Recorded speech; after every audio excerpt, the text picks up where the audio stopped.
Sammy's Restaurant at 202 U.S. Highway 90 East in Castroville.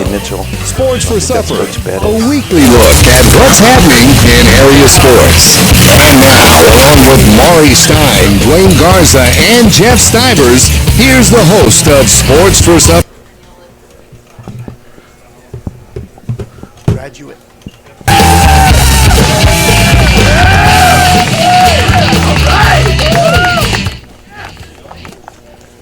I can't hear myself.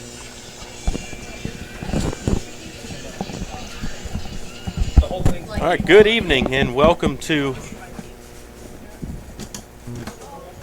Sports for Supper. We're here at Sammy's Restaurant, and I'm Jared Lucky, along here with Maury Stein, Dwayne Garza, and Jeff Stivers, and Garrison Garza is here running our board for us here this evening.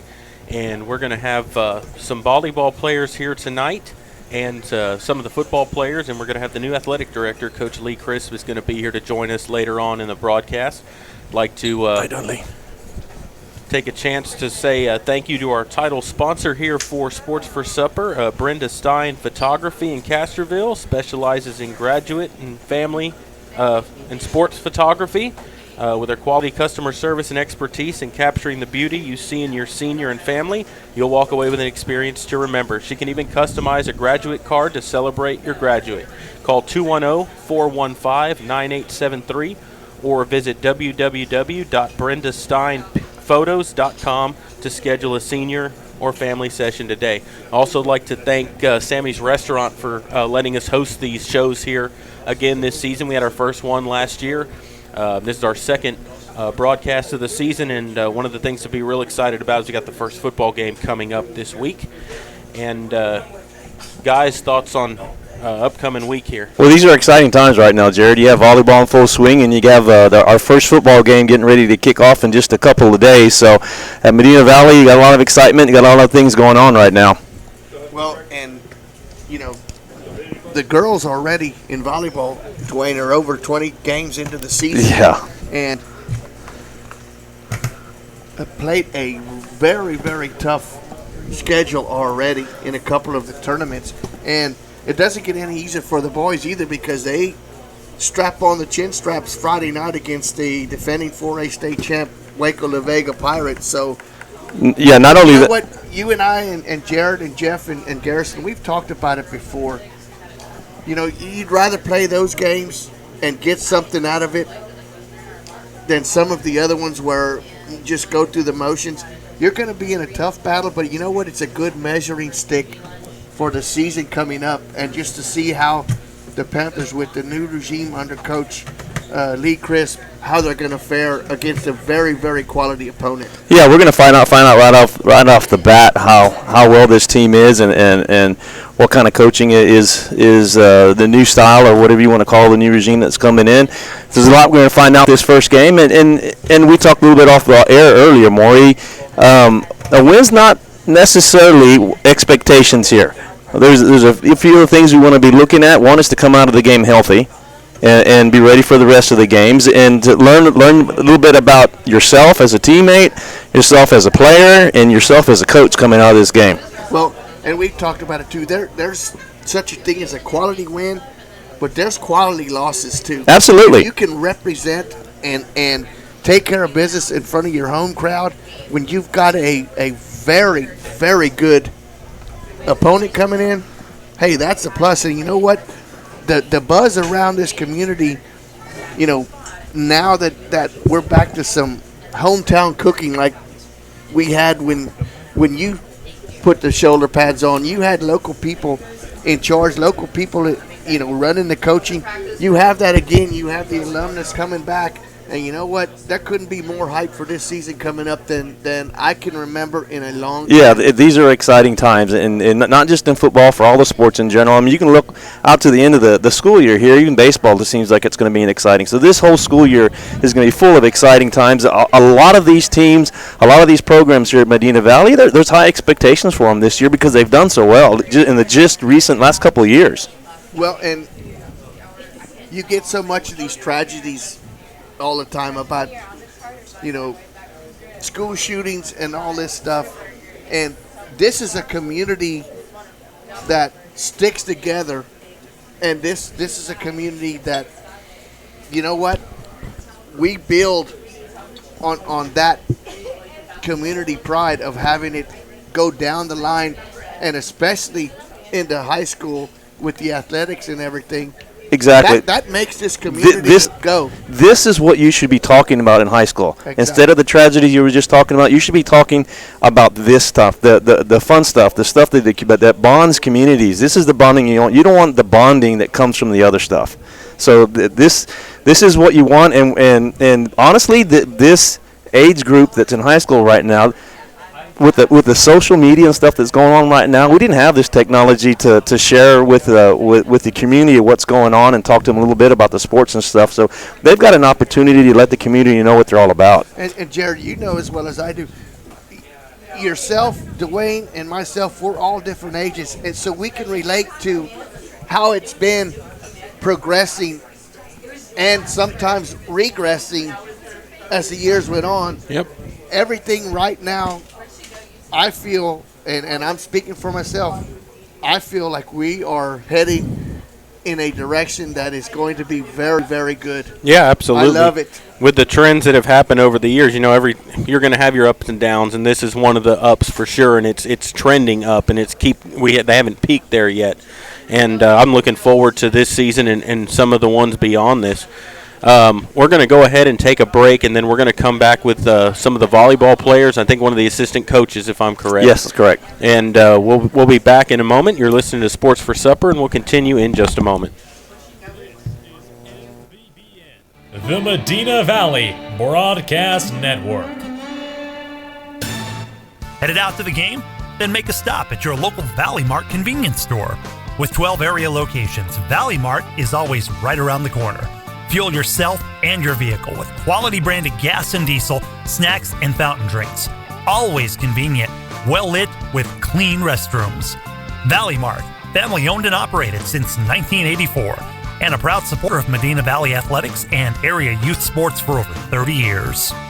Peerless Equipment, your South Texas irrigation experts. Peerless Equipment specializes in sales and service of irrigation equipment to the agricultural and wildlife industries. This includes hose reels, big guns, pivot systems, underground pipelines, turbine well pumps, booster pumps, motors, valves, and an inventory of much more. Stop by one of their locations in Hondo and Pearsall, or give them a call at 210-434-7867. Peerless Equipment, bringing water to you. Medina Electric Cooperative was built by this community 80 years ago, and for 80 years, we've delivered safe, reliable, and affordable energy. We're proud to be a part of this community and to serve beyond the power lines. You can find us supporting your kids' Little League, sponsoring school events, hosting safety presentations, and so much more. We're honored to belong to this community. Keep up with Medina Electric.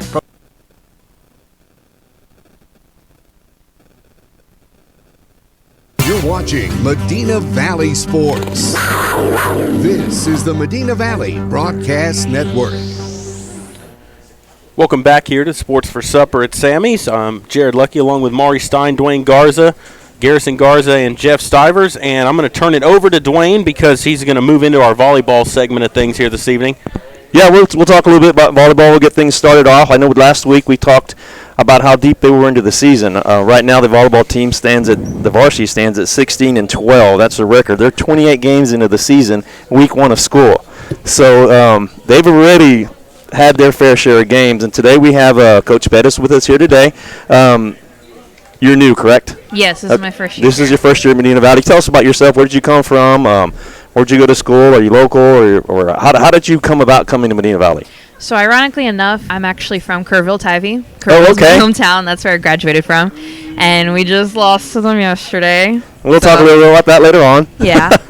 So that's kind of how I know Medina Valley. We grew up playing Medina Valley, and that rivalry and competition was always there. After graduation, I went to Our Lady of the Lake, where I played softball.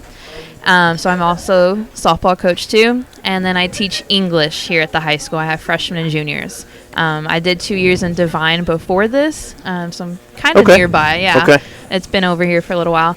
But yeah, I'm really excited to be in Medina Valley, and it's one of the schools that I hold very highly up just because of how we played against y'all in high school. Did you coach in Divine? softball and Volleyball? in Divine? Yes, also? I did. So you've coached Yes. just about everything so far then, huh? Pretty much. And how many years have you been coaching? This will be my third year. This will be your third year. Yes. Okay, great. Newcomer. And then right now you are coaching their freshman team, is that correct? Yes, and I then am a you're freshman. you're the assistant volleyball coach under Miss Griggs, correct? Yes. So you were at the game last night. Yes. And it was against your alma mater, Kerrville Tivy. You want to talk a little bit about the game and give us a synopsis or something of what happened? Absolutely. It's something we've been struggling with the entire season with varsity. We're kind of in this roller coaster mode where we have a rough start. We're slow to get going. We have moments where we look great and we're doing what we're supposed to, and then we have moments where it kind of just falls apart. We make one error, we get super down on ourselves, and it kind of crumbles away. And that's what happened last night. We dropped 2 sets initially, and then we had to work back, and we did. We won the next 2 sets. We pushed it to 5 sets, but 5 sets is only to 15, and we started off rough. We were 4-4, and then it ran away from us. We got down mentally. You're exactly right. It was kind of a roller coaster game. They dropped the first 2 sets. They didn't look that great against Kerrville. They came back, and you thought, one more set and this game is over. After you lose the first 2, but they came back strong. They looked good for the next 2 sets. And the 5th set they came, and by the time you're in the 5th set, you're pushing 3 hours on the court already. They looked a little tired. They struggled a little bit, but they fought to the end. But they came out just a little bit behind against Kerrville there. But it wasn't a district game. District starts tomorrow. Friday, yeah. Friday. Yeah, district starts Friday against Uvalde. We've seen the resiliency of this team last year in the playoffs, falling behind, as Coach Pettis said. Starting out slow, as the Panthers did in the first round of the playoffs, and then battling back and winning the decisive match. So, they've been there before. It's just they got to overcome the slow starts and start off strong, and that's easier said than done because it's momentum. It's something that can sink in. You just gotta break the habit. And it's the old cliche, it's not how you start, it's how you finish. Right. And in all sports, you can start getting into the rhythm at some point. You start winning games, and you hope that towards the end of the season as you push into the postseason. But right now, 28 games in the season. They're 16-12. They just came off a brutal tournament at Smithson Valley where they played some schools. They played against Houston Tomball. They played against Conroe. They played against some of the better teams here in San Antonio. O'Connor. It was just a brutal tournament schedule. And they came out with a few wins in the tournament, made them feel good about themselves. They played well against some of the better schools. So there's a lot to take to get out of that tournament, and it gives the coaches an opportunity to see the girls against some tough competition, and they got some decisions to make on how they're going to move forward as far as placing players, where they need to be, because this is what it's all about here, starting Friday with a district game. And you didn't get to see many tournaments because y'all were having tournaments yourselves, weren't y'all? Or have you started tournaments? JV had a tournament, but what's been happening is we're having it during in-service. So we've been only going on Saturdays. Coach Riggs by herself during the week. So we've been making the Saturday portion of the tournament. Okay. So we've been seeing about 3 games each weekend. Now the varsity's done with their tournament schedule, but y'all still continued on JV, and the freshmen continue tournaments later JV on. Freshmen still have 2 more, and freshmen have 3. So we still got a couple weeks left with them. What do you see in the freshmen and JV? We got some potential coming up. JV, I love that sophomore group. They are just sound kids mentally, and they're tough. Their skills are there, and it's just a matter of putting it all together, but they always look consistent. They always play really well. My freshman group is a very talented, skilled kid. We're just trying to break them out of that middle school habit and get them prepared for high school. Yeah, they learn a lot that freshman year, and it's kind of a make or break year, their freshman year, because a lot of them, that's where they find themselves and decide whether to continue playing or not after that freshman season. So that decides a lot for them. So district game this Friday against Uvalde, 6 p.m., and it's a home game, Maury. So that means we have a home football game. So you're able to do both. 6 p.m. start, and I believe it's a 7:30 start for the football. Well, and it's one of the only times where they will be playing at the same venue. Place. Yeah, it's a different schedule. The volleyball, as far as the football. The volleyball goes more into a. It's kind of split after this week. They start going in a more consistent schedule where it's a Tuesday-Friday schedule. So they're playing every Tuesday, every Friday from here on out. except every Tuesday game is going to be a home game, and every Friday game will be a away game other than this Friday. So that's the only time they'll be playing at the same time. I think, unfortunately, I believe the open week for both teams are the same time, so it doesn't help them at all there either. But they have one more non-district game, and that's this coming Tuesday against Jefferson. But everything from here on out will be a district game. And just like the other sports, as basketball and baseball, they play every team twice, one home and one away. So you'll get to see everybody twice. So it's just starting. Yeah. Well, no, it's not just starting. The real part is just starting, but reality started 28 games ago, and you can't base anything on the record because you mentioned the tournaments that the volleyball team has been in. They're not against easy teams. They're against teams that Coach Griggs said, you know what, I'm going to buckle down. I really don't care what our record is because the record means nothing when you get into the playoffs. I want this team to be mentally prepared. And, Coach, that's something that Dwayne mentioned before. You have a history of being in that situation, playing softball, and you're, coaching volleyball. Do you try to bring some of that mental toughness with you that you carried in between them stripes when you put on your cleats and you got in there between the diamond? Absolutely. And in my degree, I actually double majored in kinesiology and psychology, so I'm really big into sports psych. That's a huge thing for me. So we've been practicing little things with, especially the freshmen, breaking down like goals, note cards, and things like that. One of the things we have done with all of the girls is set the tone for what the season's going to be about, and we said it's about building a legacy. So we're building something just bigger than winning games and playing tough teams. Playing tough teams means we have to beat tough teams.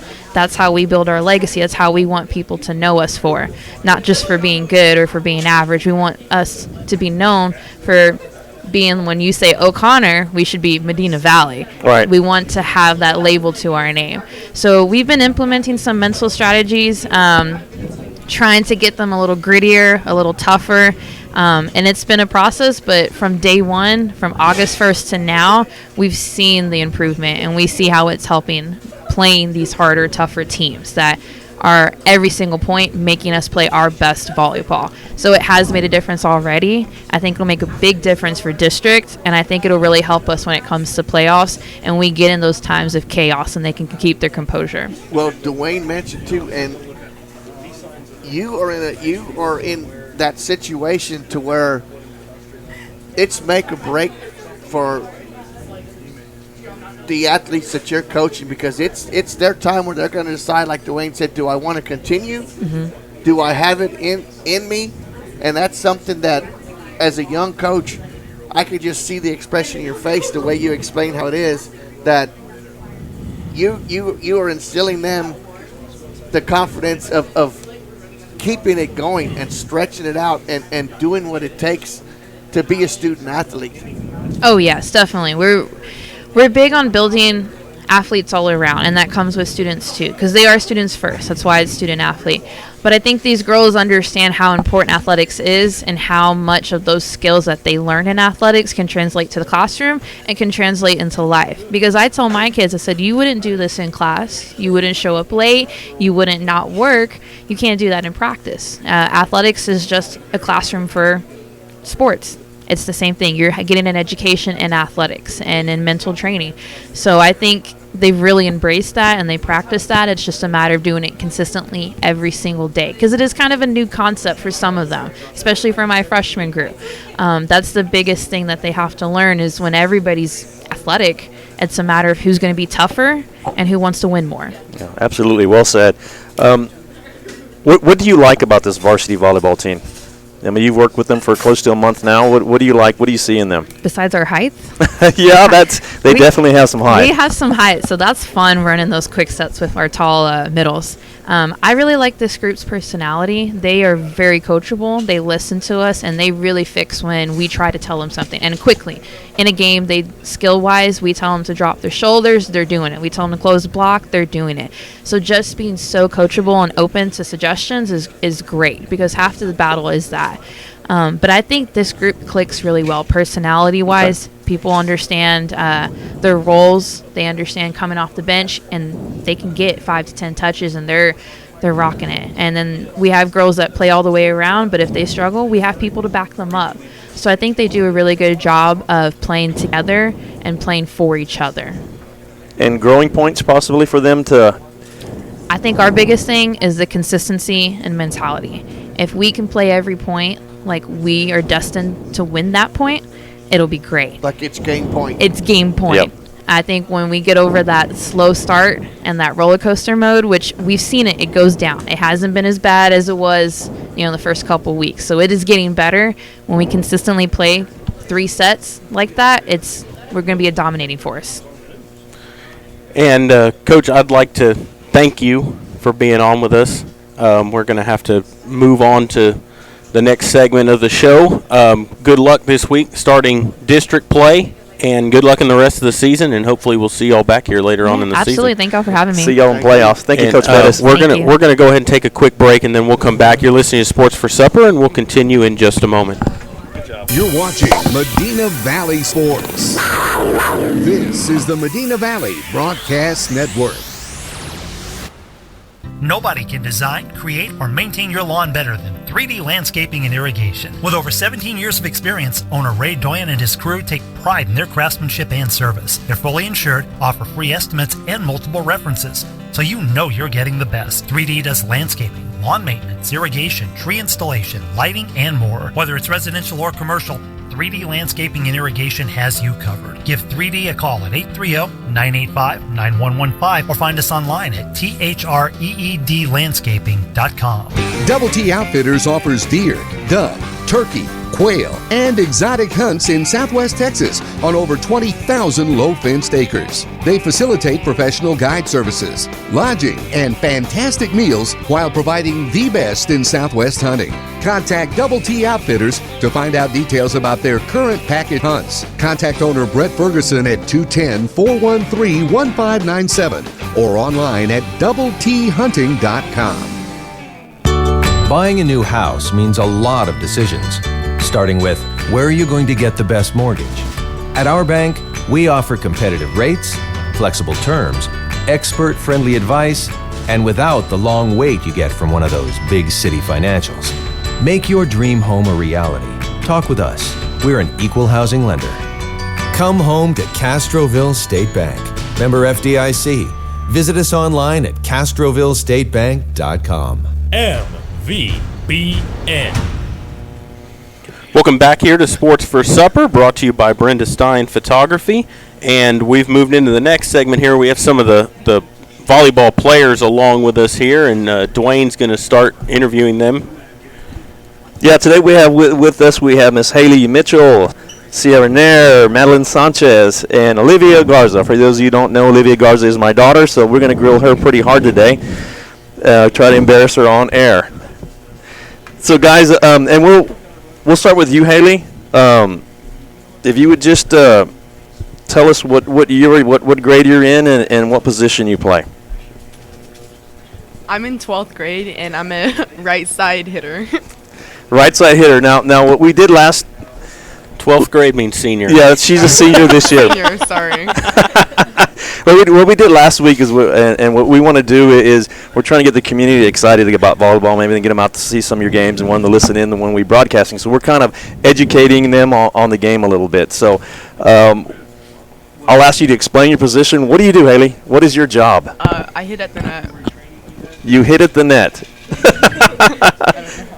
That's what an outside hitter does. That's what an outside hitter does. And I block.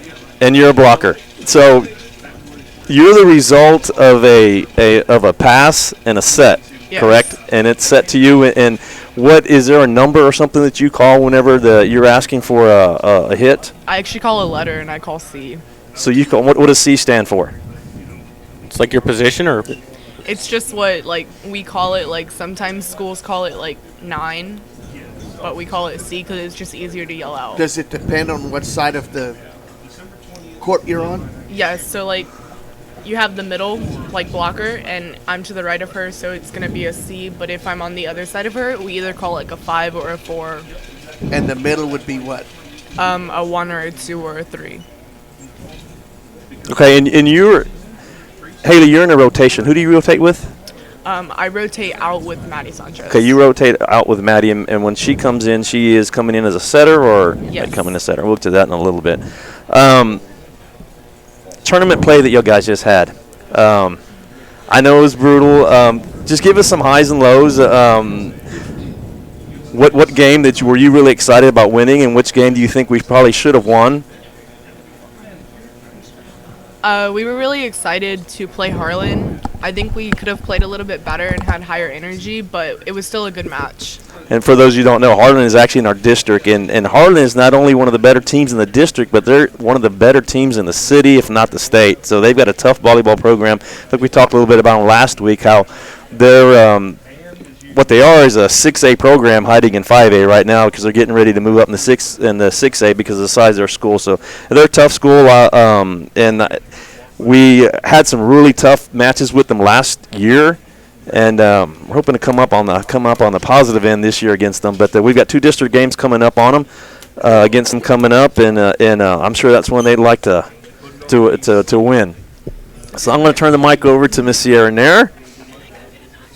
We know your name. What grade are you in? I'm a senior. And what's your position? That's the 12th? Yes, that's is a the 12th 12th grade, Maury. What is your position, Sierra? I'm a DS defensive specialist. You're a defensive specialist, and you rotate with? I rotate with the middle back, Kyla, or middle front, Kyla. Okay, and defensive specialists, typically you're staying in the back row all the time. Yes. Correct. And that's here. But you've played club ball before, and you've played on the front row before also, haven't you? Okay. Talk a little bit about that, between the difference between playing the front row and the back row, and what do you like doing better? I definitely like doing back row better because I'm not height given. You're height challenged? Yes, I am very height challenged. So I do like playing back row a lot better, and I feel like back row is really like the beginning because that's where everything starts. That's exactly right. That's where every play starts. That's what I wanted to get. I mean, you can have all the height you want, but if you don't get the pass from the back, it really doesn't matter who's setting or whatever. It starts on the back row.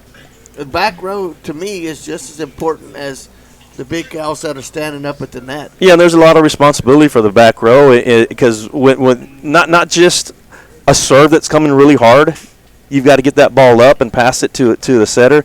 But when the other team sets up to hit the ball, some of those balls are pushing 100 miles an hour, or they can, from what I understand. They can come really hard. And you've got to dig that ball out, and you've got to be quick on your feet. So like she said, it's where it all starts. So, okay. Same thing about you. We just got out of tournament play. Who are you excited to play, and what was probably your most exciting match you thought for the let's just talk about this past tournament. I was excited to play Tomball because it was our last game, and we really wanted to win it because it was a game that was filled with heart, and they were just like they're a very athletic team, and so for us to play them was very great. And I think one of the neat things about playing that tournament, you play teams that you typically wouldn't play. Just because they're from out of town. I mean, Houston Tomball, I mean, you would never expect to see them on your schedule, right? So just that was probably exciting. And I'll throw something there for me personally, the Judson game. I mean, I didn't know what to expect of Judson, but y'all took them pretty handily, and I think that was a big win for the program for them. So that was one of the big pluses, I believe, that came out of the tournament. Okay, great, Sierra. Let's slide the microphone down over a little bit, and we'll talk to Miss Madeline Sanchez. Maddie is what we like to call her, I guess. What position? What grade are you in, Maddie? And what's your position? I'm also a senior, and I am a setter. Okay. What is a setter's responsibility? To get the second ball, make it better so the hitters can hit it over the net and hopefully score a point for us. So the setter, is it always, when you come in, is it always a back row or front row position when you enter a game? Back row. You're always coming in the back row. Do you ever rotate into the front row as a setter? No. Okay, so you're always in the back row. Yeah. And when you go in, who comes out? Haley comes out. Haley comes out. But then the duties switch because Cameron is is setting before you, correct? And then she goes to the front row. To okay, hit. so the rotate. Our starting setter goes to the front row. A hitter comes out, and you come in and start setting. Is that correct? Yes. Okay. Okay. Great. How do you know who to set it to? Hopefully they just call it loud enough and that the pass is just on, so I can make a perfect set and it just becomes a great play. So by now you probably know just by their voice and who's calling it, and you already know she always wants the ball. You know, she's always calling. So do you have 2-3 people calling at the same time, and you have to determine who you set it to? Yeah.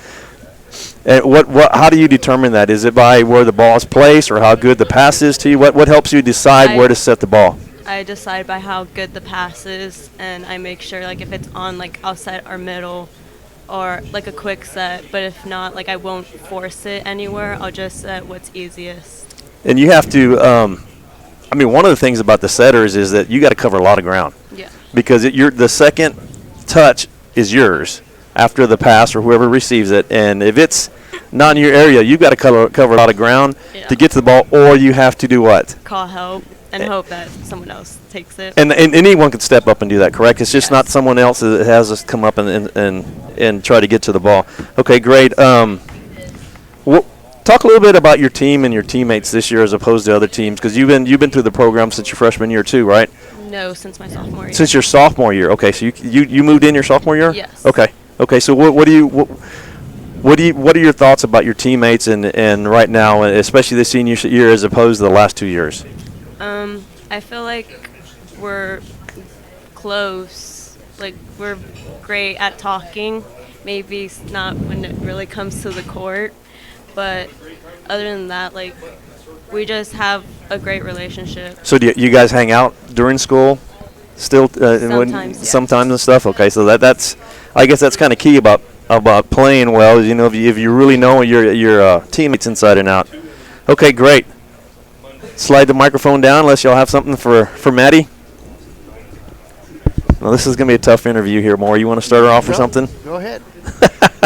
Olivia Garza. Olivia, what is your position, and what's your grade you in? What's your classification? I'm a senior, and I'm a defensive specialist / libero. Okay, you're the libero, and explain the libero position from uniform to your duties. I wear a different colored shirt, and basically what it means is I can go in and out of the court without having to do a formal substitution. So I can just kind of move around, and I can go for a different person. Like, I don't have to sub for the same person every time. So typically when there's a substitution or rotation change, there's basically a time called on the court, and they have to stand in front of the official. The official has to write their numbers down. Number 7 substituting for number 10. And as a libero, you don't have to do that, correct? You can just substitute for anyone in the back row. That's correct. I don't have to wait for them to and hence write down the reason for the off-color jersey, the opposite color jersey, so that they can see that and know that it's a libero switch out versus a rotation switch out. But you can never come in for somebody that's on the front line. No. Okay, and then kind of like Sierra's position, the height challenge people typically stay in the back row, but that's not necessarily a bad thing, because typically the girls in the back row are tend to be more athletic because and they can get to the ball. Maybe because that's lower center of gravity or for whatever reason. The ones when the ball's coming 110 miles an hour, that means your blockers at the front didn't get a piece of it, and they're sitting there having to dig it out. Absolutely, Maury. You've been watching some games. Well, we look in the stands and we think, oh, that looked easy, but I wouldn't want to stand in front of one of those and try to knock it up in the air I've pass seen it to somebody up front. I've seen girls take one in the face before from it too. You know, she has. I tell you what, Maddie took one in the face in this last. I was in a tournament, right, Maddie? It was against Brennan, and that ball went off her forehead, but went into play, and they were able to finish the set in the kill, and we've got the point out of it too. So, talk about a trooper right there, taking it off the noggin. That's a heads-up play. Yeah, that absolutely was a heads-up play. Took it off the noggin, put it in play, and they're able to finish it and get the point. So, Olivia, talk a little bit about expectations going into district for this team. I mean, you've been around since eighth grade. And it's the same group of girls. What is a talk a little bit as the group's expectations. I think we're all really excited for this year. We have definitely all the skills we need to do well, and I think that we will do well. I think we need to work on like the mental part of the game a little bit, but I think once we get that taken care of, that we'll do good. Always learning, always trying to pick something else. And I think one of the things they need to do more is they need to get in the rhythm a little bit more and work as a team. But they like she said, they've got the talent, they've got the skills to do it. They just got to put it together, and no better time than now, right? Well, Coach Pettis said they need to start quicker. Olivia, what do you think that you can do that can transpire the rest of the team to start better and not start so sluggish? I think just like as a team we need to have more energy and like just talk more and like know that we can do the things that we can do. All right, there you have it. There's an interview for the 4 varsity volleyball players today. Come check them out. Friday night, 6 p.m., Panther Gymnasium there at Medina Valley. Watch them. Hopefully they can take Uvalde in 3 quick sets, and then you can wander yourself over to the football game and watch the football team take on Waco La Vega. Thank you, girls. Thank you for being here. Good luck Friday night and in the rest of the season. And we'll take a break, and we'll come back moving into football. You're listening to Sports for Supper, and we'll continue here in just a moment. You're watching Medina Valley Sports.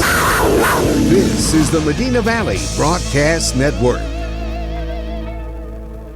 Are you ready for a vacation? Tanya with Travel by Design can help you with all your vacation destination needs. At no cost to you, she can plan all of the details tailored to your unique wants and needs. So all you have to do is enjoy your vacation. Tanya is a certified expert with Disney, Universal Orlando, and California, Sandals, and all cruise lines. Give Tanya a call at 830-931-4834 or visit her Facebook page, Tanya with Travel by Design, for all the latest specials and must-do vacations.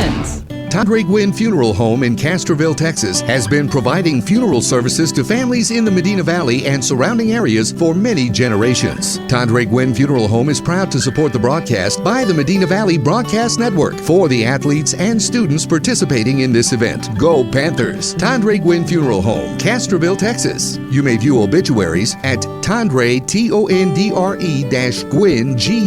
Guinn.com, or visit the Facebook page of Tondre Gwynn Funeral Home to view funeral notices.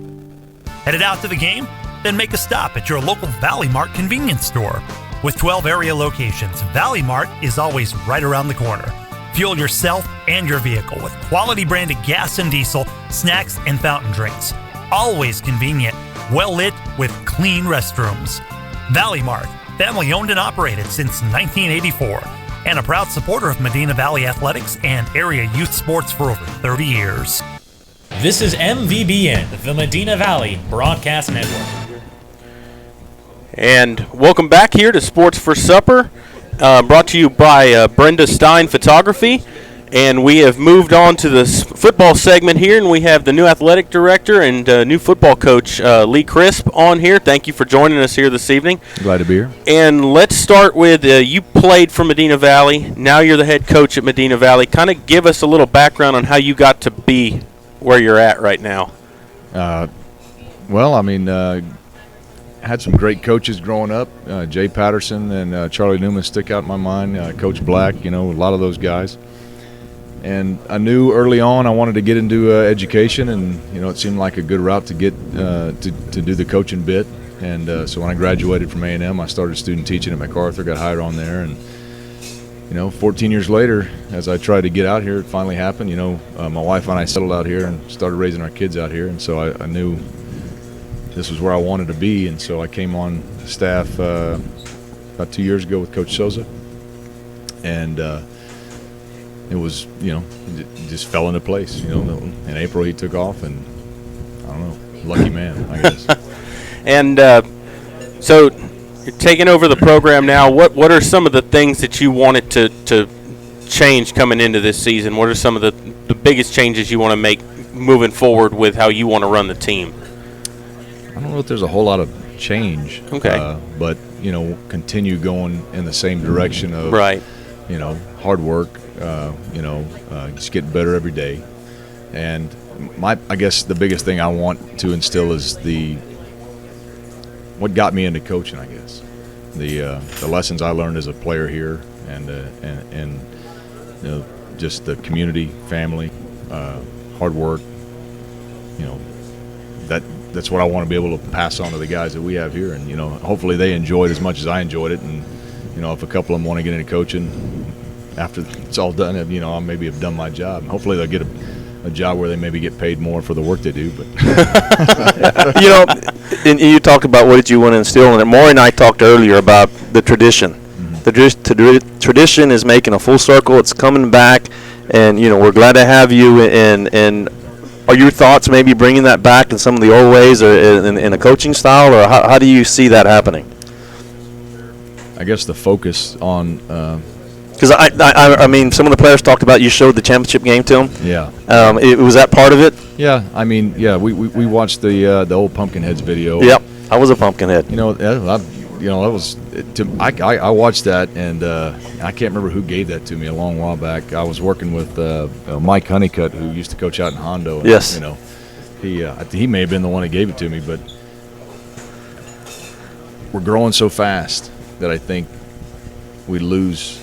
You know, there's a lot of kids that don't understand kind of where all this pride and where it began, where it started, where it come from. And so I wanted to kind of capture that and kind of show them. And, you know, we got a lot of kids on the team that, you know, their parents were on that team, or, you know, they had an aunt or uncle or something like that I wanted to share that, you know. And, you know, growing up, of course, the home side was on the other side of the field and all that kind of thing. Right. And, but I remember playing football at the football games. My dad and mom would always drag us there, and I loved it. And you know, it's I want that for our kids, you know, and my kids, and that's the main, you know, being here and being a part of that.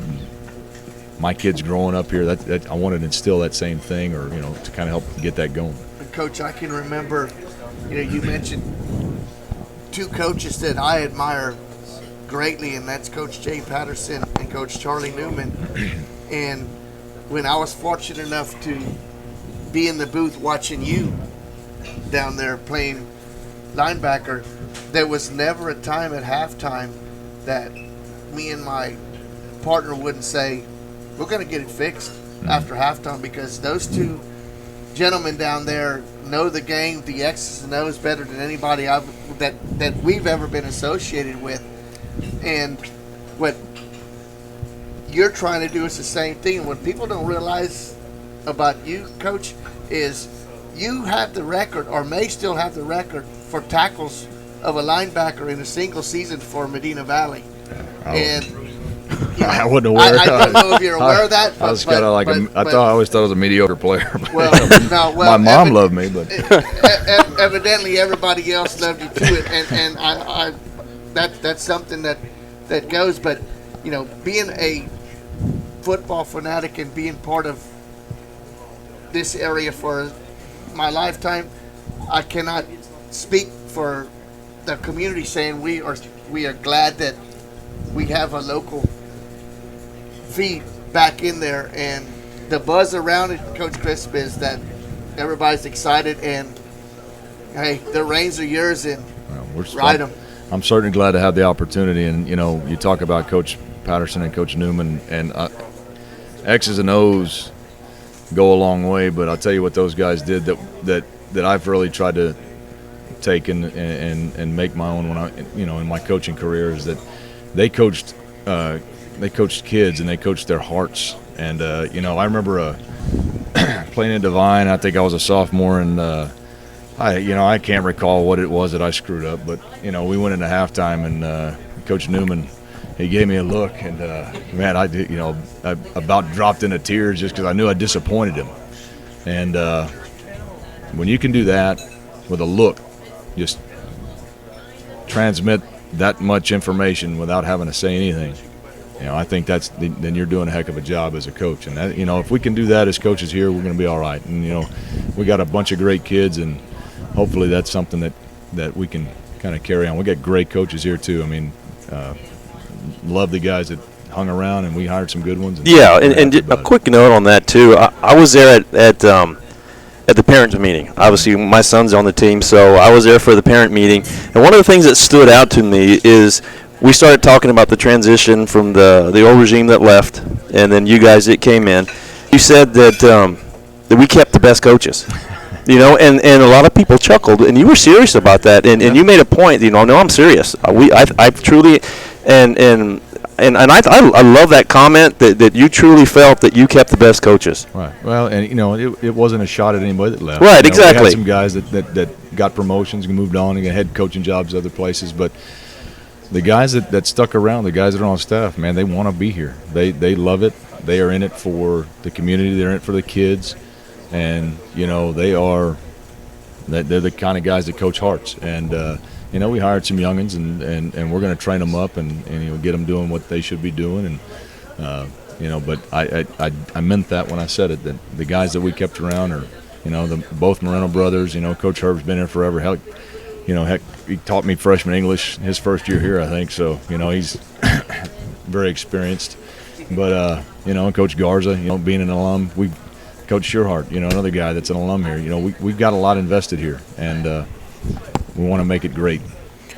And now let's transition a little bit on to you have your first game this week against Waco La Vega, defending state champion. You played them last year up there in Waco. What are your expectations for the first game of the season coming off 2 scrimmages?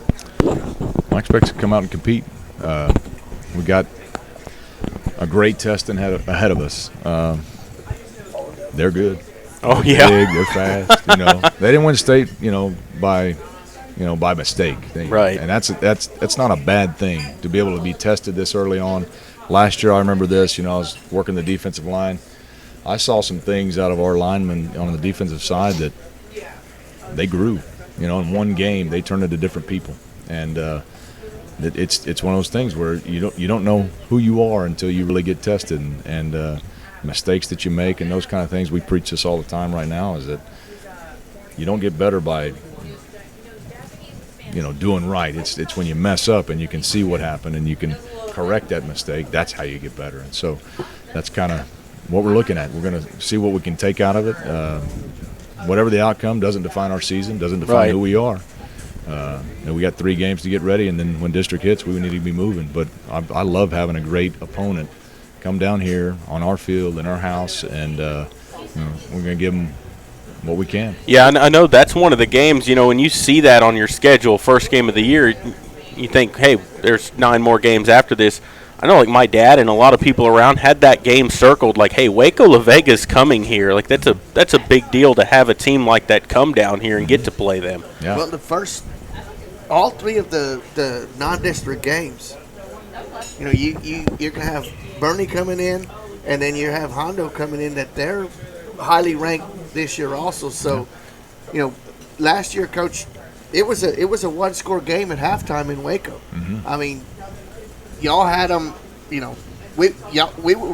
y'all were playing with them. Mm-hmm. It's just 1 or 2 big plays in the second half, and it didn't really turn the ball game around. That was the winning margin.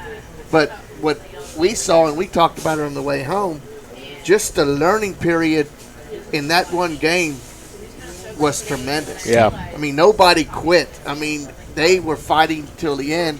And, Dwayne and I talked about it also, and Jared, there's a good win and there's good losses. And last year, that was what we thought was a good loss, because you envision the kids and they felt disappointed after that. Yeah. And you've got to feel that in your heart, and that's what you mentioned. You coach kids, but you coach their heart. Yeah, and there's a lot more to learn from a loss than there is from a win a lot of times. Sometimes you win a game and, maybe you shouldn't have, and you feel good, and, you kind of gloss over the stuff that didn't get, done quite right. But when you lose, it's hard not to be critical of yourself. And, as coaches, we do the same thing. We look at, what could we have done better? And, we're going to share all the responsibility. It's not a, football is a unique sport. Kids are involved, we're involved, and we got to make sure that everybody's kind of pulling the rope the same direction and getting it done. And so, win or lose, we're gonna learn something, and we're gonna move forward. I want to back up just a little bit. You just came off 2 scrimmages, once against John Jay, one against McCullum. What are your thoughts on those 2 scrimmages coming out of them? Yeah, that was you know, we went into Jay, and, you know, of course, we changed a couple things on the offense. Same philosophy, different formation. You know, we spread out a little bit, but we kind of changed some terminology. And so on the offensive side, we wanted to see, you know, what was going to work, what ain't going to work. And there was a lot of execution errors and things like that. And so, but defensively, we were really pleased. You know, we had 4 picks, and, you know, there's no real winner of a game and things like that. But, you know, that Saturday, we watched film, we met up, and we addressed all the issues. And so the next week we said what we got to do is we got to have effort. And that was probably the biggest thing. You know, we saw a lack of effort both sides of the ball, all over the field. And so effort was the word all week. And you go to McCollum, and effort's there. And so we fixed it. We fixed the effort. Now, execution wasn't there. And so this week we said, all right, effort, and let's add execution. And so that's, you know, we're kind of taking baby steps to get there, but it's get better every day, be a better person than you were, you know, yesterday, and, you know, just focus on that, and that's kind of how we keep going. Guys, what do you anything else? Coach Bo had stated that, you know, it's KISS, keep it simple, stupid. Yeah. And he said if we can avoid, that's exactly right.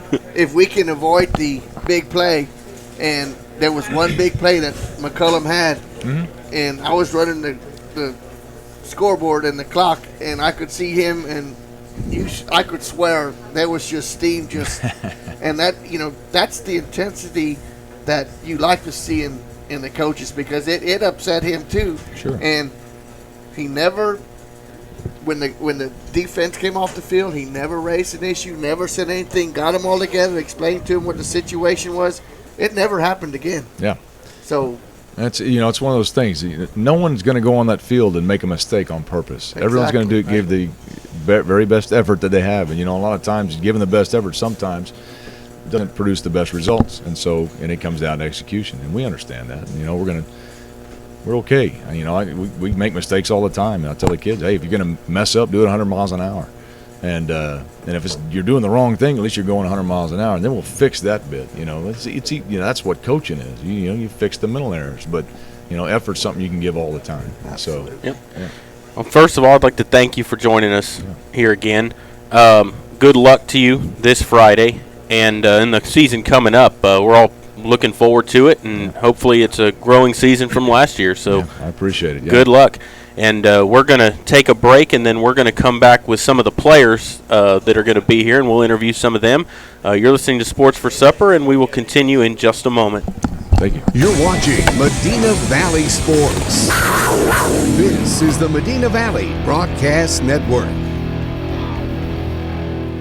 Peerless Equipment, your South Texas irrigation experts. Peerless Equipment specializes in sales and service of irrigation equipment to the agricultural and wildlife industries. This includes hose reels, big guns, pivot systems, underground pipelines, turbine well pumps, booster pumps, motors, valves, and an inventory of much more. Stop by one of their locations in Hondo and Pearsall, or give them a call at 210-434-7867. And affordable energy. We're proud to be a part of this community and to serve beyond the power lines. You can find us supporting your kids' Little League, sponsoring school events, hosting safety presentations, and so much more. We're honored to belong to this community. Keep up with Medina Electric.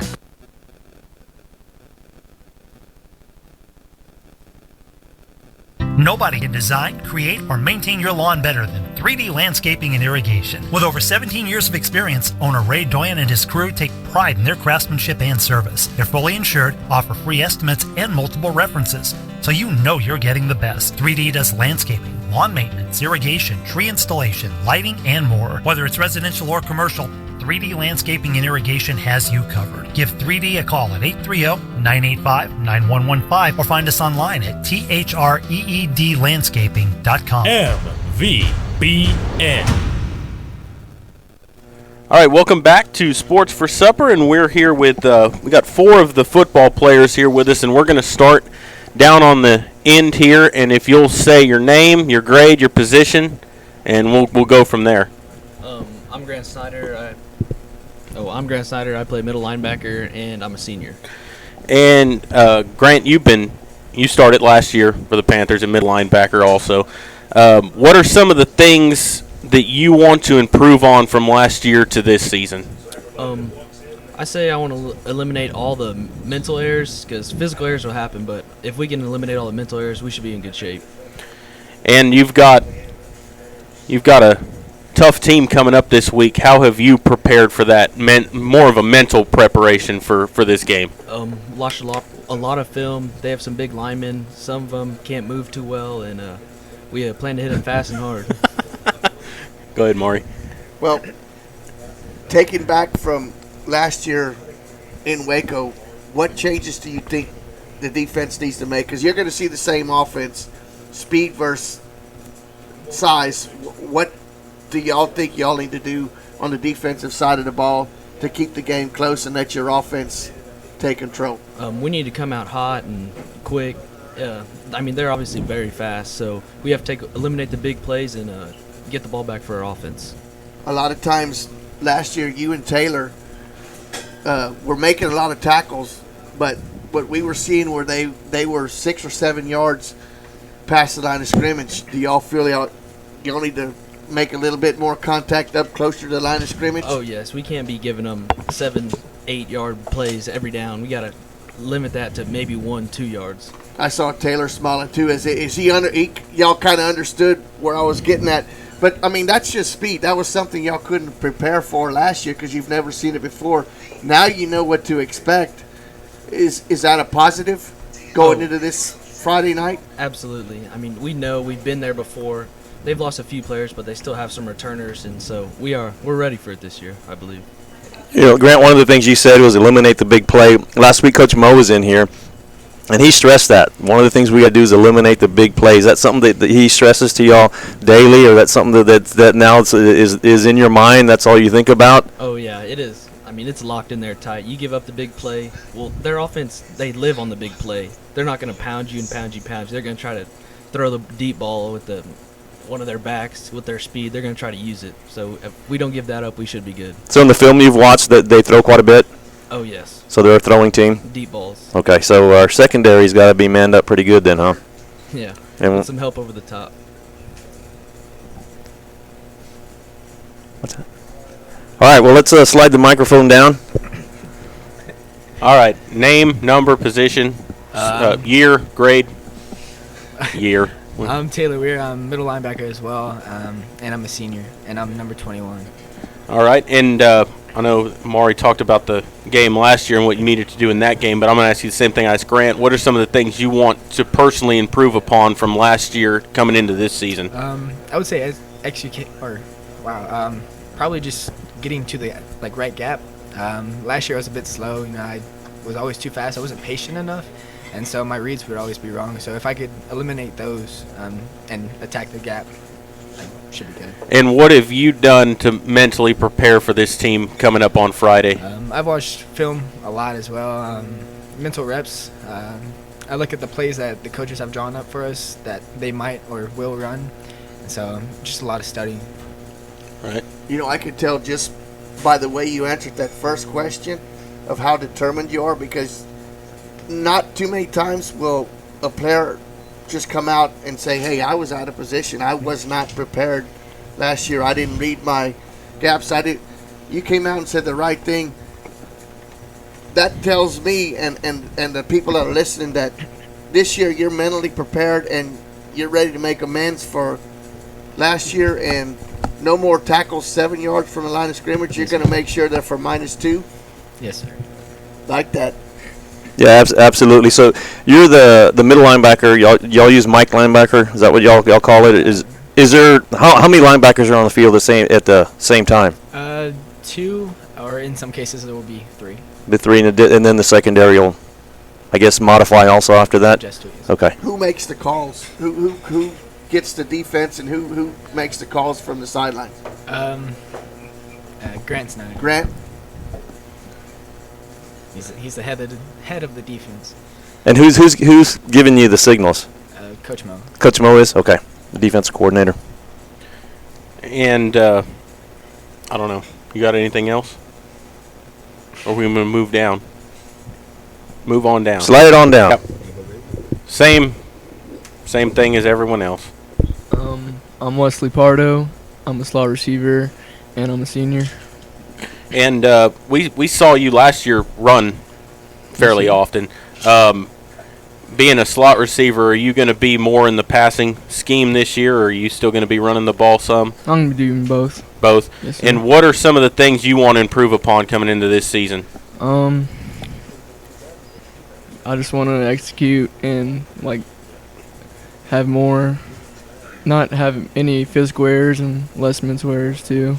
And so you're on the other side of the ball than these guys. What are y'all doing to prepare offensively against Waco La Vega? We just go out there every practice and practice like it's a game. Go out, play hard. Then. Wesley, what's your number? 23. 23, okay. Are you going to keep that number? Because I was telling you, I was watching these scrimmages, and they've been switching numbers, and you cannot tell who is who. So the number. That's the Bill Belichick. That's exactly what it was. With Coach Crisp, not letting everybody know what numbers they are. The fans had a hard time figuring out who was who. And we had to. Some of these guys have been playing together for a long time. I know some of this group has been playing since their Pop Warner years, and you can just tell by the way they walk and the way they hold themselves who they are, but some of them I could not tell. So you're going to be number 23, right? Was that your number last year? Yes, sir. Okay. Yeah, there was somebody halfway through the season last year that changed numbers. I don't remember who it was, There but was two of them. there was two of them. Yeah, and it really confused us for a while because as a broadcaster, you get used to you just see the number and you know the name that goes with it, and then all of a sudden it changes and But all right, and so as a slot receiver, are you? I mean, you obviously have to block. You have to run your routes. Yes, What are when you're blocking more? Because I know it's a running style team still. What are you looking for when you line up on the ball? Are you, as a slot man, are you off the line some? Do you line up on the line of scrimmage? I line up off the line. Right, but I mean like tight to the formation yes. some, or well, you? We split the difference between. You do. Yeah, and receiver. what are you looking for when you come to the line of scrimmage, especially when you're run blocking?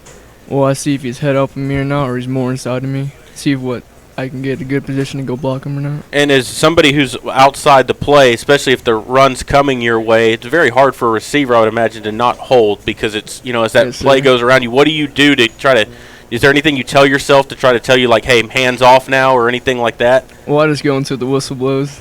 Keeps moving my feet. That's a good answer. Wesley, last year you were involved in the running game. Were you in the same position? Were you a slot receiver last year? When we went to spread, I was. Okay, so are you involved in the running game at all this year? Yes, sir. Okay, so you're doing both this year. Okay, great. Yes, sir. Because we noticed in this last scrimmage, most of the time you were handed off the ball instead of throwing the ball. Is the schemes going to be different this year? Is it going to be a different ratio in between passes and runs, or are you going to run the ball more this year or than catch the pass? Because everybody knows when you get out in space and you get a little bit of daylight, they got a hard time catching you. And is there more plays for you this year to get you out in space, get you out in the open? I mean, not necessarily. We're just going to go what works and what helps the team out. Hopefully getting you out in space works, right? Yes, sir. Great. All right, Wesley, thanks. Good job, Wes. Thank you. Move the mic down one more. All right. I'm Mason Doyen, number 3. I'm a senior, and I play outside receiver. And Mason, what is it that you're trying to improve on coming into this season from last year? Really just anything I can do more to contribute to this team's successes. You changed sides of the ball this year from last year, correct? Yes, sir. What position did you play last year? Last year I was a rover, like an outside linebacker kind of. Do you like taking the hit or you like giving the hit worse? Of course, you can still give the hit on offense, too, when you get the ball. Either or. I don't really care. What would be your favorite call? I mean, we're in the fourth quarter, tied with Waco La Vega. We need to score. Third down and 6 yards to go. What would you like to see? I mean, obviously, as a receiver, I'm gonna want to have the ball thrown to me, but whatever works. Are you more the inside threat, the outside threat, I'm an the deep threat? outside deep threat. Yes, sir. Good. Mason, you're always going to be lined out far outside, correct? Yes, No, I don't think any of your schemes bring you inside? No, sir. Okay, so you're probably the deep ball threat as going in at least to the beginning part of this season. You were part of that team also the Pop Warner years. I mean, that whole group, I mean, if you followed them from the early years, I mean, they did really well. I think their sixth grade team went like three rounds into the playoffs, and they were one game from making it to Disneyland for the championship games that they have over here. So that this group of senior guys, this group of seniors, they've been playing ball together for a long time. A lot of them have, and they've done really well. So big expectations from this group this year. And one of the things that we didn't ask y'all this, but we ask every week, so we'll come back here. We'll go back this way. I thought about that after. Yeah, what do you play other sports? You play baseball also, right? Yes, sir. What are some of the other things you do other than football? I'm gonna try out basketball this year, see how that goes, and then baseball. And what grade did you say you were? I'm a senior. You're a senior. Any plans after high school? Hopefully attend college somewhere, probably Texas State. Yeah, good answer. Very good answer, Mason. I got to listen to Dwayne now. So, Mike, we watched you on the mound quite a bit last year, and we asked Zach Heckler last week, as far as baseball, what do you think you need to improve on as far as when you take the ball? Do you want to improve on miles per hour or more location, or definitely miles per hour. what do you got your You got an goal set on? expectation you want to get to? Hopefully mid to high 80s would be nice. Grant, Sounds can good. he get there? I believe so. There you His go. location is there. You know, y'all played a little bit of organized ball over the summer as a team, and I think you pushed mid to high 80s on a couple of pitches because I was actually clocking you. So you're close to where you need to be. So I mean, did you work out over the summer after that, or did you take a break and rest your arm? What did you do for baseball wise over the summer? I definitely rested my arm because I was already tired from the high school season, so I kind of took a break from baseball and just got ready for football. Good. And let's move back to Wesley now. Mason, thank you. Wesley, you do anything other sports? I run track. You run track. What do you do? Triple jump, long jump, and run the sprint relays. Oh, wow. The sprint relay, y'all had some success, didn't y'all? Do really well this last year? Talk a little bit about that. Okay, so y'all went to regionals? Yes, sir. What time did y'all have? I'm not sure. Not sure? Yes, sir. About as fast as I could probably run it, Who is going to be the fourth leg this year after losing Cole? I don't know. Grant raised his hand down there. So you going to try to do the same events? Yes, sir. Okay, good. What was your personal best in the field event? I probably jumped like a 22 in long jump. And what's kind of district-wise, what do you have to get to kind of get to the top You of have district? to jump over a 20, I think. Okay. Yes, sir. And what grade are you? A senior. You're a senior. Any Yes, plans sir. after high school? Hopefully it's in college somewhere. Seems to be the normal thing this time of year. It's always a good answer. Especially, yep. Yep. All right, let's move back down. Mr. Taylor Weir.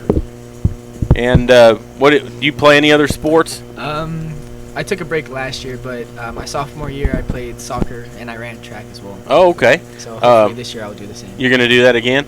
That's neat. We haven't had a soccer player in here. Not I don't yet. think. And that's really neat.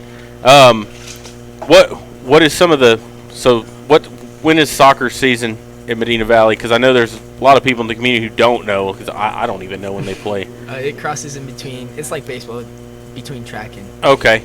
All right. And what position did you play there?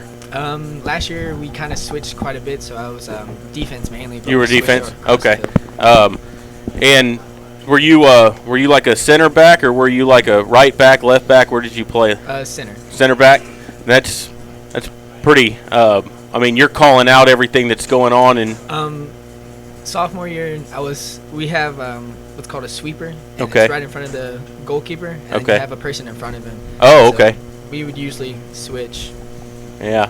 I see the soccer shirt now. I didn't even notice that before. And you any plans after high school? I have my 3 colleges that I wish to attend, but I mean, other than that, I hope to become a petroleum engineer. Oh, okay. Very nice. Wow. Are you still going to Hawaii, Taylor? Yes, sir. Can you talk a little bit about that? What's that's all about? So I've had a lot of help from this community and my coaches as well with the recognition or like on Twitter and stuff like that. And so we had a plate sale recently. But it's a football game, right? Yes, sir. Okay, so you're it's like a all-star thing or something like that, but the game's gonna be held in Hawaii. Oh, wow. And he was one of the 3 that were asked to play from this organization. So go ahead. I'm sorry.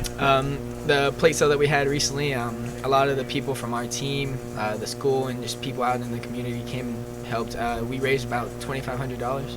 So, wow. You excited about going over there? Yes, sir. Who couldn't be? Who wouldn't be excited about going to Hawaii and to play football, too, one of your favorite sports? So great. Good luck with that, Taylor.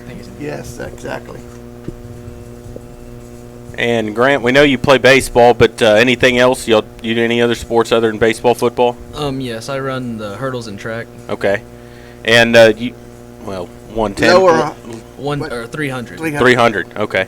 And I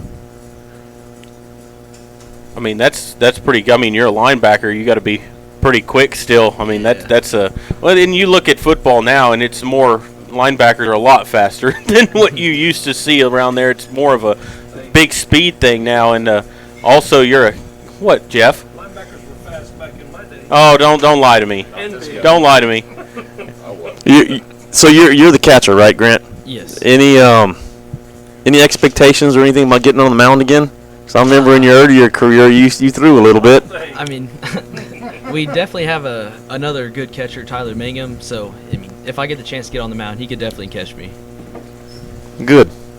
Always use another pitcher to back up Mason over there. Absolutely. I mean, I know you obviously must like to play catcher, but you get beat up pretty good back there, I'm assuming, right? Yeah, I got hit. Did you not see? Oh no, I saw it. No, I saw it, but I wanted to ask him about it. Yeah, I'll tell you what. Little injury. Yeah, a little injury, but talk about being a trooper. And still hanging in there. You finished the game that day, and you came back right away as soon as you could. And obviously you played in a lot of pain, but that just tells you right there what kind of person Grant is. You can't get him off the field if you tried. You couldn't get any four of these young men off the field. Absolutely. And guys, I want to thank you all for joining us here again. Good luck in the season, and hopefully we'll see y'all again. Yeah, I'd love to see you guys later on in the season for playoffs. Yeah, absolutely. And good luck to all y'all. And we're going to take a quick break, and then we're going to come back and kind of talk about some things coming up in the week, and maybe talk about some other things in sports around the world. And we'll be back. You're listening to Sports for Supper, and we'll continue in a moment. You're watching Medina Valley Sports. This is the Medina Valley Broadcast Network. Double T Outfitters offers deer, dove, turkey, quail, and exotic hunts in Southwest Texas on over 20,000 low-fenced acres. They facilitate professional guide services, lodging, and fantastic meals while providing the best in Southwest hunting. Contact Double T Outfitters to find out details about their current package hunts. Contact owner Brett Ferguson at 210-413-1597 or online at DoubleTHunting.com. Every time I get a check, it means a trip to the bank. Well, not anymore. With a new mobile deposit feature on my banking app, you just snap a picture of the check, tap a screen, and you're done. I call it Easy Chair Banking. Come home to Castroville State Bank. Member FDIC. Visit us online at CastrovilleStateBank.com.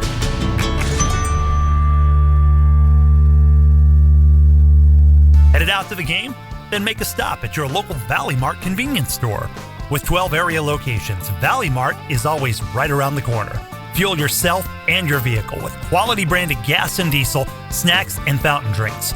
Always convenient, well lit with clean restrooms. Valley Mart, family owned and operated since 1984, and a proud supporter of Medina Valley athletics and area youth sports for over 30 years.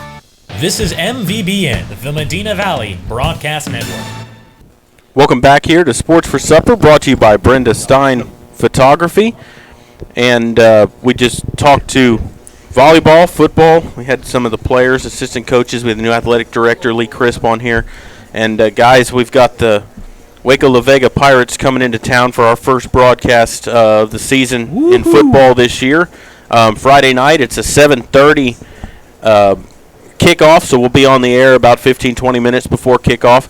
And you can listen to us the Medina Valley Broadcast Network, YouTube, and Facebook Live, I believe. YouTube, Facebook Live. That's right, Jared. And so you can find our pages on there and our channel on YouTube, and you can listen to it that way.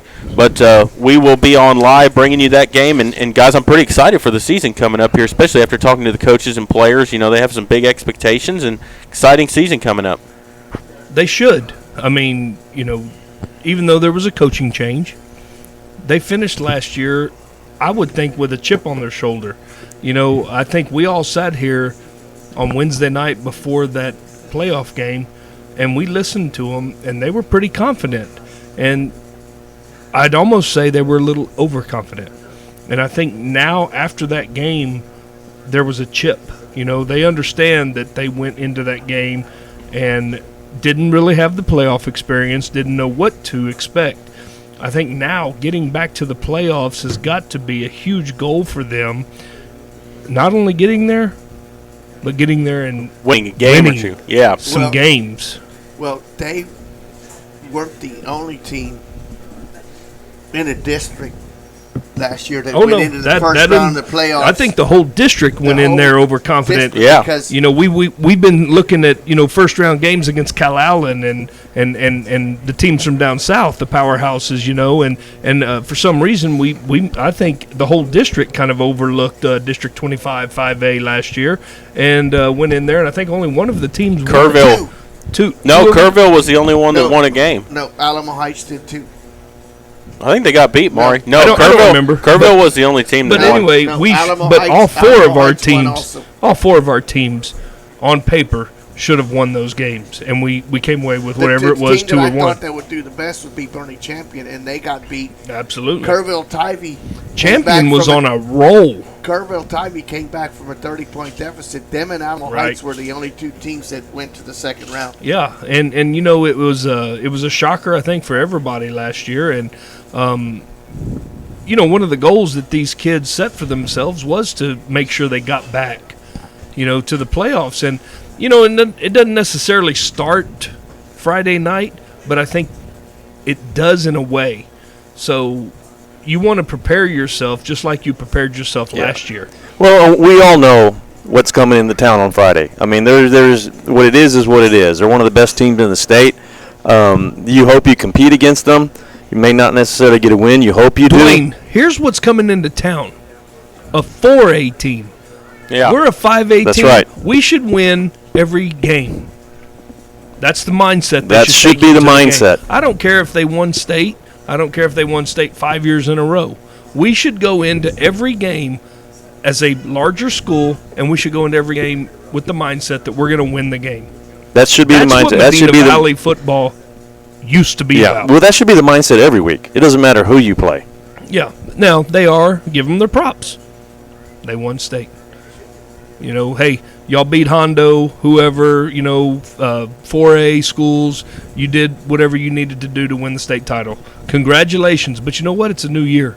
Strap up the helmets. Pull on your pads. That's right. Tie your shoes, and let's go get after it. You know, and to make a point from earlier, yeah, we had some coaches leave, but the talent didn't go anywhere. What talent we had is still here. Yeah, it's here, and you know, a little bit of change here and a little bit of change there, and you know, who knows what it looks like. I expect it. You know, I've heard this said before about Medina Valley, and this was said before about Medina Valley in baseball. It doesn't matter who you have, who's on the mound, it's still Medina Valley. And you expect them to compete, and you expect them to play hard, and you expect to win every game. I've heard that over and over again about baseball and softball. Well, you know, the same thing needs to be true about football again. Yeah. It was years ago. Teams feared coming over here because they knew they were about to get a helmet put on them. Well, and I had this conversation last night at a volleyball game with Derek Griggs. We were sitting there talking about the tradition and stuff, what we had coming. But there were bigger schools that didn't want to play us. Exactly. They didn't want nothing to do with us because we would win every time. East Central never wanted to play us in the 80s. Well, we used to play right, Brett. Southwest and Edgewood back then, and all those bigger schools that we used to open the season we went. were a 3A and beat Southwest as a 5A. That's exactly right. And Ty Detmer was the quarterback. And they did not want to, teams like that didn't want to play. And that goes for baseball and all the other sports. Back then, we were really competitive in all the sports. Sorry, Jared got me fired up when he said that linebackers weren't fast. They used to not be as fast. They're quicker than they used to be, and you know that. You can say what you want. I thought you said they were fat. Maury, no. Okay, well, that might be true. No, the speed of the game has increased over the years. That's You're what right. I'm getting at. And one thing to back up what Jared said, defense. There's no 5-2 defense anymore. No. Everybody runs a 4-2-5. And why do they run a 4-2-5? Because they got to get 5 more of those guys on the back end that are fast, that can move, that can run, with all these teams running the spread offense. Yep. So your base defense now in Medina Valley is no different. They run a 4-2-5. They're going to try to put as much speed on the field as possible. Yeah, absolutely. Especially with teams running spread offense that you have to. You have to. You have to match up. Well, big expectations for the football. Yep, I mean, absolutely. and not just playoffs is not the goal anymore. It's to win in the playoffs is the goal, and that goes also for the volleyball team right now. And their expectations are just as high, if not higher. Yep. So absolutely. It starts Friday night. You said right. District starts Friday night. In Uvalde. No, home against Uvalde. Uvalde. Home against Uvalde. So exciting times for Medina Valley right now, and it feels good to be winning games and getting in the playoffs. You know, it feels good to go into a season, Dwayne, not worrying about making the playoffs, but worrying about if we're going to win the district title. Yeah, where you're going to finish. We're looking at, in volleyball, we're looking at winning the district title. I know we've played Harlan already once this year and we didn't fare so well. That just gave us reason to play harder and to play better the next time we play them. Well, and I'll give the volleyball team, Coach Grigg, some credit too. And what she does in the tournament action is she plays games to get a lot of the people in the game, because this is where they're going to get their playing time. And you know, if it doesn't work out, it doesn't work out. But a lot of the girls got to play, and that was a big deal. But things change in district. I know that happens. So the rotations may not be as much. So I guess what I'm getting at is you may not have seen the real volleyball team on the court during tournament play. Yeah, and you know what? And I tell you what, since last Wednesday when we heard doing the last show, they played 3-6. They played 10 games since our last show. Yeah. So I mean that's in a week. That's in a week. They played 10 games this last week, and that's going to wear on you a little bit. And the thing is too is, and y'all know this as well as anybody, your team at the end of the season is going to be different than your team at the beginning of the season. Hopefully they're a lot better, and you're going to see some different things from them at the end of the season. Well, one thing we will say after the first game is that the most improvement seen in any team sport is between the first and second game. That's where you see the most improvement. Because you finally see that game speed. You know, exactly. It's getting back it's hard to that. simulate game speed. Right. And, but I'm sure that our coaches have taken care of, preparing this group however they can, however they, whatever they can do, manage.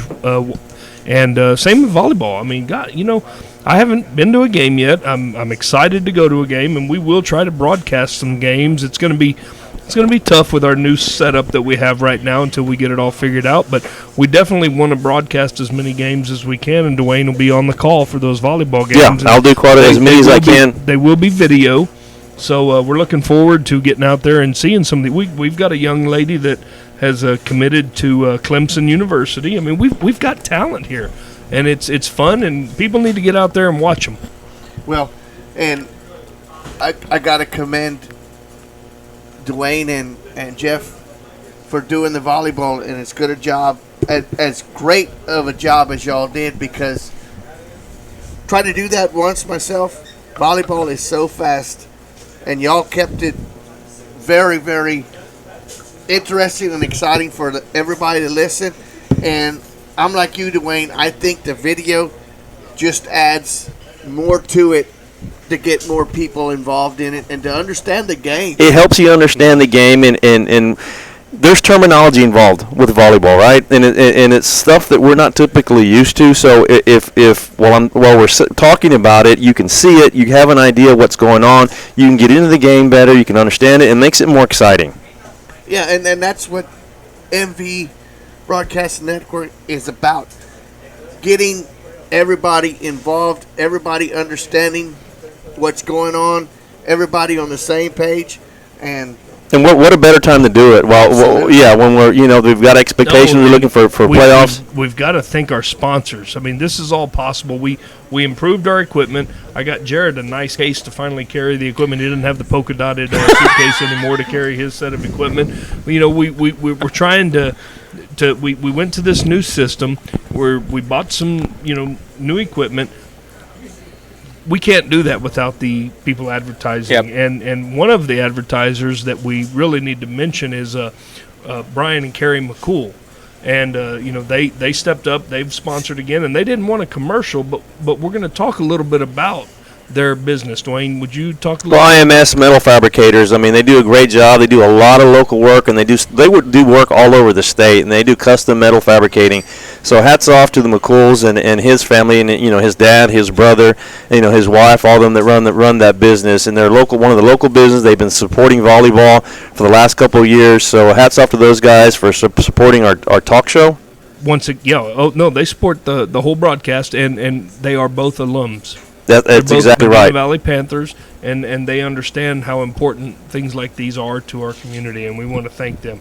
We also want to thank Brenda Stein Photography for being the title sponsor of this broadcast. But tell the people, tell them when you see them, hey, we heard your name mentioned on the broadcast. Absolutely. They'd love to hear it. Absolutely. Patronize those sponsors because without those, we're not here. Yeah, and you know what? We really don't have enough time with interviewing the kids and the format, the way this is all set up, to recognize our sponsors enough during the show.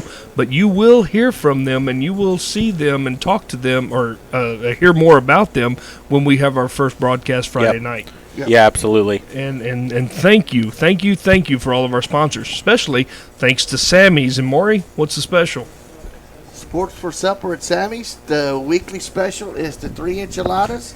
Tonight's special is the chicken fried steak with a salad. So 2 for 1.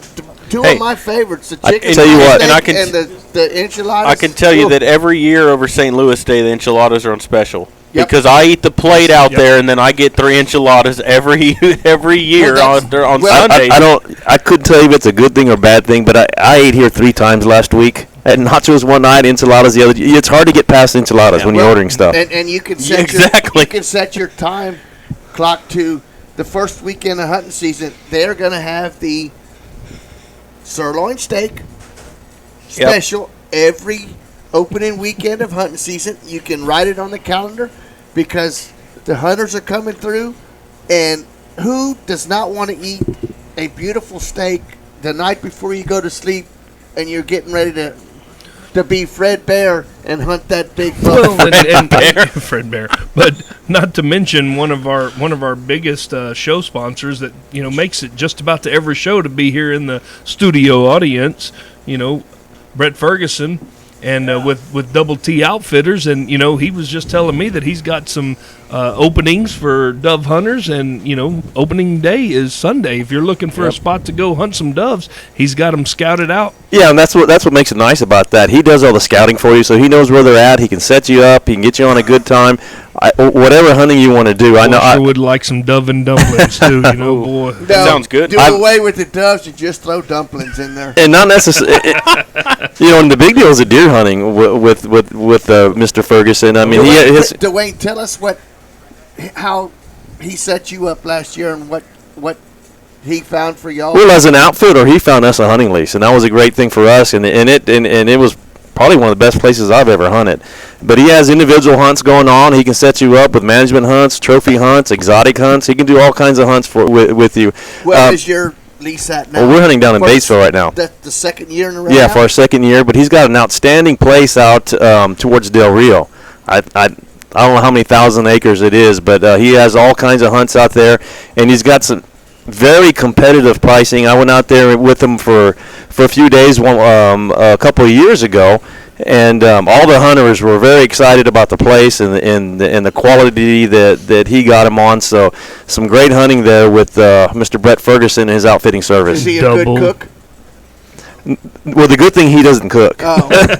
That's the good thing. But they've got some great food. The lodging is pretty close to 5 stars. So Double T Outfitters, if you're interested in getting any kind of hunting in. Are we going to get some pics in? Hold on. Double T Outfitters, 210-413-1597. Can you get them on the web?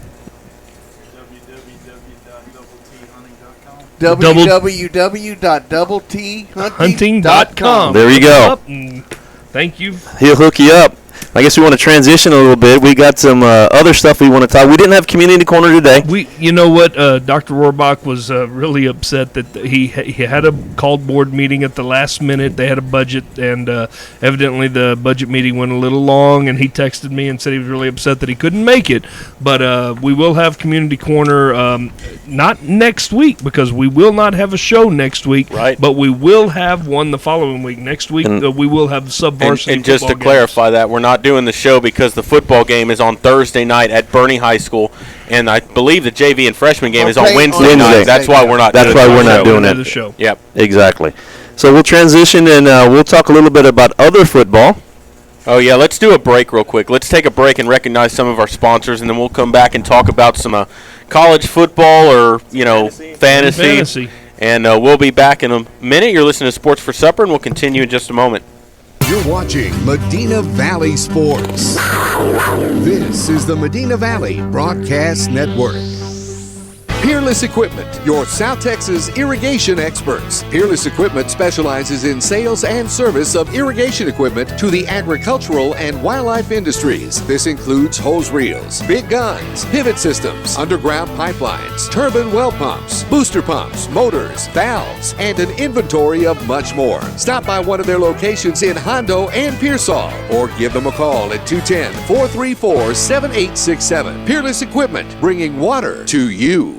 Medina Electric Cooperative was built by this community 80 years ago. And for 80 years, we've delivered safe, reliable, and affordable energy. We're proud to be a part of this community and to serve beyond the power lines. You can find us supporting your kids' Little League, sponsoring school events, hosting safety presentations, and so much more. We're honored to belong to this community. Keep up with Medina Electric.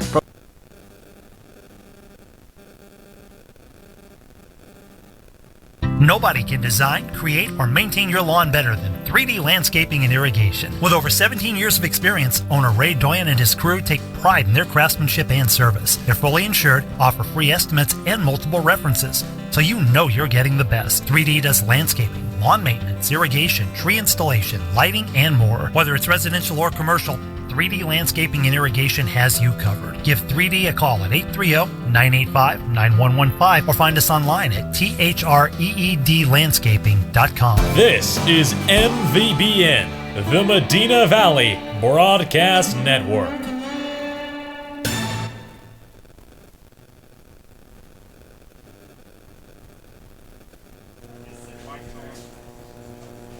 Are you ready for a vacation? Tanya with Travel by Design can help you with all your vacation destination needs. At no cost to you, she can plan all of the details tailored to your unique wants and needs. So all you have to do is enjoy your vacation. Tanya is a certified expert with Disney, Universal Orlando, and California, Sandals, and all cruise lines. Give Tanya a call at 830-931-4834 or visit her Facebook page, Tanya with Travel by Design, for all the latest specials and must-do vacations. Welcome back here to Sports for Supper, and we are going to move on from high school sports into. You want to talk about fantasy first, or what do y'all want to do? I think we always want to do college first. Some college games before we finish up with fantasy. Games start this week. I know we had a couple last week was Florida and Miami started things off. The majority of the games start sloppy game. Yeah, the majority of them start this week. Probably the biggest game of the year or the decade, whatever you want to call it. It's a Thursday night game. We have Texas State playing Texas A&M this Thursday. And dare I say, eat 'em up cats? Is that what we say? Well, Dwayne, I'm trying to learn. Tell you what, Jeff, there's not a whole lot to say when you're 33.5-point underdogs. That's it? No, it's went up. Oh, I was going to say, I think it's a little more than that now, Dwayne. It probably is. If we keep it within 40, I think we'll be all right. Hey, but ain't it? Who was it that lost their leading tackler? That was Alabama. Sorry, it wasn't A&M. So start out Thursday. Texas State at A&M, 33.5. Ooh, write these down. Are we going to pick against the line, or are we just picking straight up? Well, straight up would be pretty easy on that one. Yeah, that's a sure Let's thing. go against the line. Let's just skip that one. Let's just skip that one. I can't even believe you wrote that one down. And I want to go into the next local game Ooh, that I think is going to be like pretty this one. interesting. The next local game is going to be UTSA versus Incarnate Word. And Ooh. right now, the line is only 6.5 in UTSA's favor. UTSA's favored? UTSA's favored by 6.5. I got Incarnate Word. So UTSA's had a lot of problems the last few years with injuries and a lot of things like that. Well, and you're catching Incarnate Word on the upside, too. It's kind of going to be is UTSA healthy, and can what are they going to have? I know Coach Wilson's very optimistic about the season. In fact, Shannon and I are going up to Waco to watch them play Baylor the next week. And so I'm hoping that it's a win so that they have something to show against Baylor. Let me tell you, Incarnate Word runs the air raid.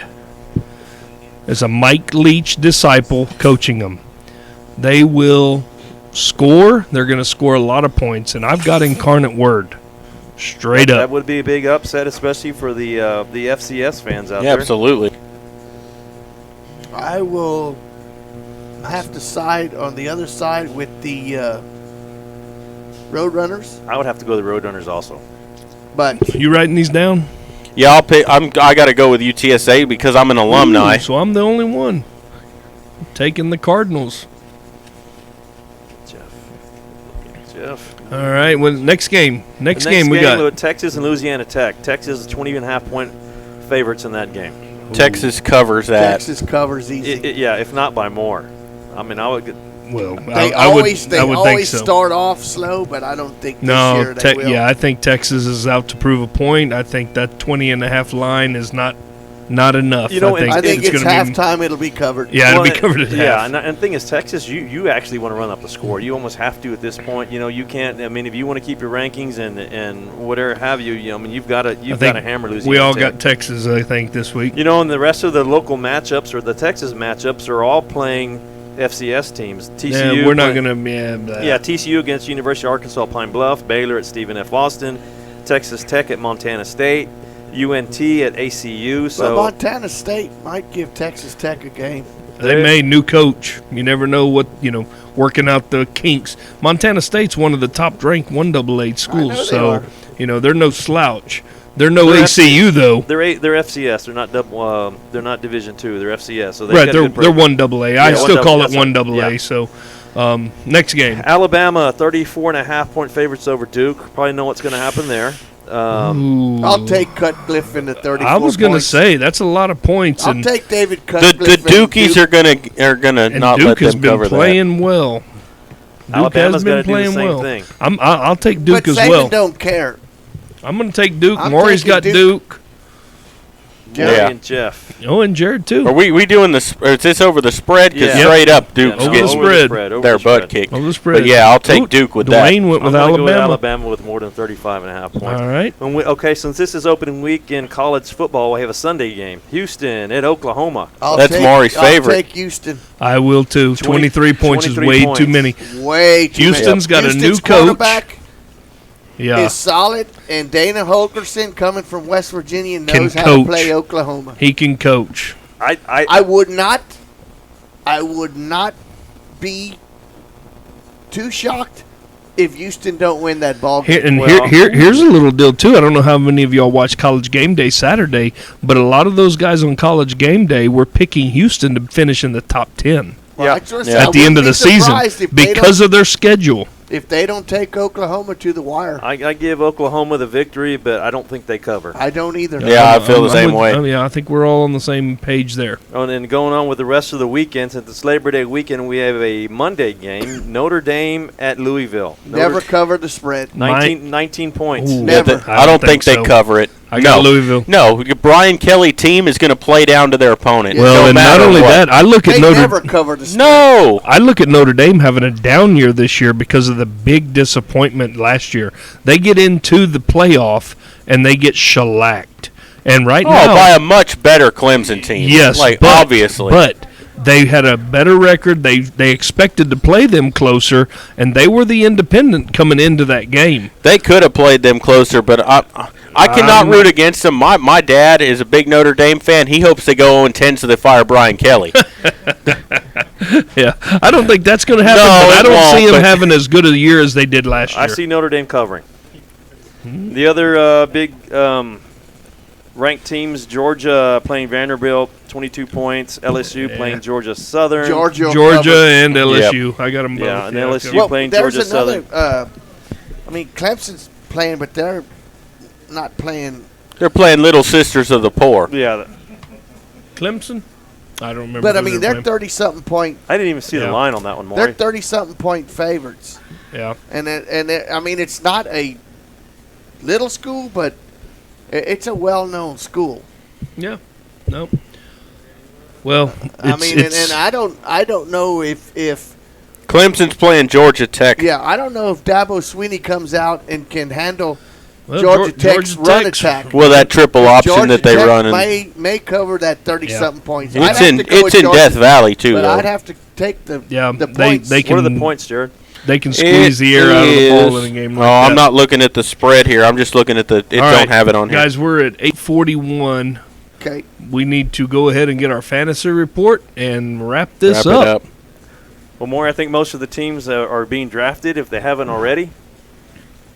And you know these Thursday games, everybody's playing on Thursdays to give everybody else the same opportunity to come back and play next weekend. But I have one more draft still to go. if you haven't drafted, there's really not much that has really changed other than you don't want to take Andrew Luck or you don't want to trade. Well, now so take I was Lamar just, how about yeah, him I was just gonna declaring ask his you, Maury. retirement? I was just going to ask you more. Who don't you take? Who has dropped out off the scene here that you want to make No, sure I'm don't good. have a major mistake? So it's Lamar Miller out of for Houston, Andrew Luck for the Colts gone. There's some players that are getting healthy again. Keiti QT is back. Cam Newton is not in a walking boot. Texas Tech. There's a few that are getting healthy. Some of them that you didn't expect.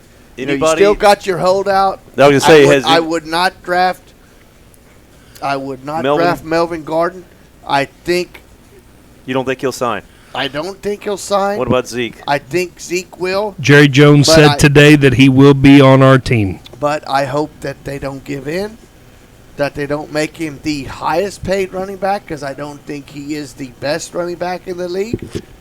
He is good, but he's good because they got an offensive line, and our outfitter, Double T outfitters, Brett Ferguson can run for 60 yards behind that offensive line. So there you go.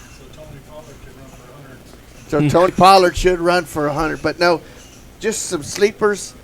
I like Dabo's, not Dabo Swinney, but Samuels for San Francisco. I still like Running back? Harris for New England because New England didn't draft a running back because of that. I think the sleeper in the whole draft is going to be Nick Chubb. I don't care whether Kareem Hunt is coming in week 8 or not. I don't think it's going to matter. And I think the other Alabama running back for Tennessee, Derrick Henry, those two are going to finish in the top 5. And just real quick before we finish up, tight ends. What's his face is gone from New England. Who is a solid pick that's a no name that can get you some points as a tight end? Jared Cook. I like Jared Cook. Still play for Tennessee? No. No, he is with St. New Louis? Orleans now. Oh, okay. I like the 2 rookie tight ends, Hawkinson from Detroit and Herndon from the New York Jets. I like Noah Fant, who is healthy again after suffering an ankle sprain with Denver. And my sleeper pick out of all the tight ends is the Boomer Sooner, Mark Edwards from Oklahoma, playing with the Baltimore Ravens. There you go. Gronkowski is gone and Witten is back. I'd like to show you. That just shows how much I watch the NFL. That Jared Cook's still playing for the Titans. But he spells his name Jared. Yeah, he spells it right at There you least. go. There you go. But I'd like to remind everybody to tune in this Friday night as Waco La Vega comes to Medina Valley for the first football game of the season. That is a 7:30 kickoff. We will be on the air around 7:15, 7:10, somewhere in that area. You can listen to us on the website, Medina Valley Broadcast Network, or YouTube or Facebook Live. You can listen to us there also. We will be live on Friday night, and we're looking forward to the season. Guys, any last thoughts? Yeah, I do have a last thought. I want to thank our internship, who is not going to be in the booth with us this year, because Garrison Garza will be down on the field and will be suiting up for the Medina Valley Panthers, and will be in the starting lineup on the offensive side of the board as one of those receivers that we're switching to. So, Garrison. Oh, and we're going to ride you. Don't make us be critical. Good luck to Yeah, you, young man. yeah, we may rip you next week. You know, we're going to be watching every move. You might not want to come back on Wednesday. Or we won't be on the air. I'd like to remind everyone that we will not be on the air next Wednesday because of the Thursday night football game. So, but we'll remind you of that also during the game on Friday night. One last thought for me is we talked a lot of volleyball. We talked a lot about football today. But go to the Medina Valley website. Right now there's cross-country going on. Right now there's fall tennis going on. There's other sports going on, too, that we need to support. We know we're just talking about the big sports, but there's a lot of other stuff going on. So go to the website, the Medina Valley's website, find out these other sports that are going on right now, and let's support them. I hope to have our Booster Club president on one day also, so she can tell us the great things that are going on with the Booster Club. And there is some great things. They got their fundraiser is going to be huge again this year. They got 30 guns in 30 days. Yeah, that was huge. So a lot of good things going on with the Medina Valley All Sports Booster Club. They support all sports. So looking forward to having the Booster Club president. And also, guys, I did make contact with Mr. Roberto Garza. So he will be joining us at some point this season. He's just got to work it out with his kids' schedules and stuff. So we will have Mr. Chicago Bear, Roberto Garza, on at a later time this season. Awesome. That sounds good. And we're looking forward to the rest of the season coming up here as we get things kicked off this Friday. I'd like to take a final chance to thank our sponsors one more time for making it possible for us to bring you these broadcasts and for us to bring you the live football, baseball, softball, volleyball games, basketball, everything that we're able to do. A big thank you to the sponsors, and a big thank you to Brenda Stein Photography for being our title sponsor here for Sports for Supper, and also thank you to Sammy's Restaurant for letting us broadcast from here. For Maury, Dwayne, Jeff, and Garrison, I'm Jared Lucky saying good night, God bless, and we will see you on Friday night when Panther football continues.